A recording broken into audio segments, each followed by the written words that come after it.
On voit une forme d'embrasement et le risque d'une guerre généralisée sur l'ensemble du Proche-Orient. Et c'est le résultat d'une fuite en avant, qui est une fuite en avant totalement irresponsable du Premier ministre israélien Benjamin Netanyahou, à qui on n'a fixé aucune limite et qui agit depuis des mois et des mois dans une forme d'impunité totale, qui commet en ce moment un génocide à Gaza, qui s'est attaqué au Liban, qui a frappé la Syrie et qui frappe désormais l'Iran, sans qu'il n'y ait aucune réaction des puissances occidentales pour réaffirmer la primauté normalement du droit international. Je rappelle que les attaques qui ont été commises par l'armée israélienne il y a maintenant 2 jours sont des attaques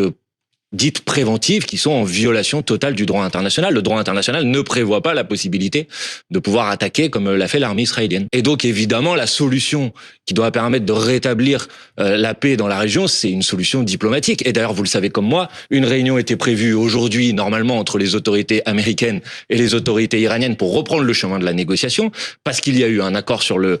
nucléaire iranien il y a quelques années, parce que cet accord a été dénoncé de manière unilatérale par le président Donald Trump lors de son premier mandat, et que enfin, il semblait que les négociations pouvaient être réouvertes. Et malheureusement, je crains que cette attaque injustifiée israélienne remette en cause la réouverture de ces négociations. Ça fait depuis maintenant le début des années 90 que Benjamin Netanyahou, alors qu'il n'était même pas Premier ministre israélien, disait déjà au début des années 90, c'est une affaire de quelques mois pour que l'Iran se dote de l'arme nucléaire. Donc c'est le récit qu'entretient le